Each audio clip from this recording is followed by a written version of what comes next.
혹시 주변에 이런 사람 있지 않나요? 공부를 죽어라 하는 것 같지도 않고 맨날 잠만 자는 것 같은데 시험은 척척 잘 보고 프로젝트를 대충 준비하는 것 같은데 결과물은 완벽에 가깝고. 저는 그런 사람을 보면서 항상 궁금했습니다. 대체 저 사람은 뭘 어떻게 하길래 저럴까? 그때부터 뇌가 관련 자료를 닥치는 대로 찾아 읽었습니다. 그리고 깨달았습니다. 게으른 듯 보이는 사람들의 뇌에는 나름의 최적화 시스템이 있다는 사실. 오늘은 그 중에서도 누구나 써먹을 수 있는 세 가지 핵심만 골라서 드리겠습니다. 자, 첫 번째, 향기로 기억을 잠그는 방법. 혹시 이런 적 있으세요? 길을 걷다 문득 풍겨온 빵 냄새에 몇 년 전 친구와 갔던 그 빵집이 갑자기 떠오른 적. 이건 우연이 아니라 후각이 기억을 담당하는 뇌 부위와 연결돼 있어서 그렇습니다. 독일 루베크대 연구팀이 재미있는 실험을 했습니다. 참가자들에게 서로 관계없는 단어쌍을 외우게 했는데 한 그룹은 평범하게 외웠고 다른 그룹은 특정 꽃향기를 맡으면서 외웠습니다.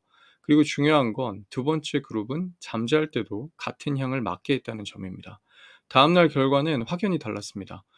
향 없이 외운 그룹보다 향을 활용한 그룹이 정답률이 10% 이상 높았던 것이죠. 이유는 간단합니다. 후각은 다른 감각과 달리 기억을 담당하는 해마로 곧장 신호를 보냅니다. 게다가 수면 중에도 이 경로가 작동하죠. 결국 깨어있을 때 입력한 정보가 잘 때 같은 향을 다시 맡으면서 뇌 안에서 재활성화되고 더 단단히 저장되는 겁니다. 자, 활용법을 알려드릴게요. 중요한 공부나 업무 때만 특정 향, 디퓨저나 향초 같은 것들을 사용하고 그날 밤에도 그 향이 은은하게 남게 하세요. 단 평소에 쓰지 않는 향을 골라야 불필요한 기억까지 강화되지 않습니다.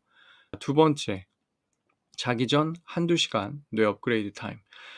혹시 벼락치기한 내용이 다음날 아침에 오히려 더 잘 기억났던 경험 있으세요? 이건 단순한 기분 탓이 아닙니다. 게임 좋아하는 분이라면 흥미로운 이야기 하나 해드릴게요. 미국의 한 연구팀이 게임을 이용해 학습 효과를 측정했어요. 같은 연습량을 주고 한 그룹은 오전에 연습 후 하루를 깨어 있게 하고 다른 그룹은 밤에 연습 후 바로 잠자게 했습니다. 차이는 극적이었습니다. 오전 그룹은 12시간 후 점수가 크게 떨어졌지만 밤 그룹은 오히려 점수가 20% 이상 상승했습니다. 자는 동안 뇌가 내가 했던 동작을 반복 시뮬레이션하며 정확도와 반복 속도를 업그레이드한 거죠. 자, 여기서 활용법을 알려드릴게요. 중요한 학습이나 연습은 자기 한두 시간 전에 하세요. 그 상태로 자면 뇌가 알아서 복습, 정리, 최적화까지 다 해줍니다. 밤에 한번 머리에 넣어두고 아침에 업데이트 완료된 상태로 깨는 겁니다. 세 번째, 문제를 방치하는 용기. 샤워하다가 갑자기 좋은 아이디어가 떠오른 경험 누구나 한 번쯤 있으실 겁니다. 버스를 타고 멍하니 있을 때 갑자기 답이 생각나는 경우도 있죠. 네덜란드의 한 실험에서도 어려운 문제를 계속 붙잡은 그룹보다 중간에 단순 작업, 뭐 예를 들어서 퍼즐이나 그림 색칠 같은 작업을 하거나 산책을 한 그룹이 훨씬 더 많은 정답을 찾았습니다. 이건 뇌의 기본 모드 네트워크 덕분입니다. 겉으로 보기엔 쉬운 것 같아도 뇌 안에서는 정보가 재배열되고 새로운 연결이 만들어집니다.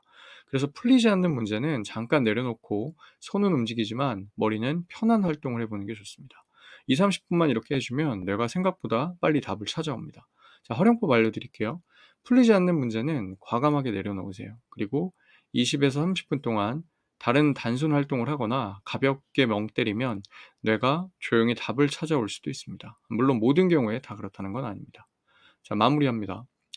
첫 번째, 향기로 수면 중에 기억을 재활성화하라. 두 번째, 자기 전 시간을 학습의 피크로 써라. 세 번째, 의도적인 방치로 창의적 연결을 유도하라. 게으른 듯 보이는 사람들은 덜 노력하는 게 아니라 무의식적으로 혹은 의식적으로 내가 가장 효율적으로 일하는 환경을 설계했던 겁니다. 영상이 도움이 되셨다면 좋아요와 구독 눌러주세요. 그리고 기억하세요. 이 채널의 이름은 한입인사이트입니다.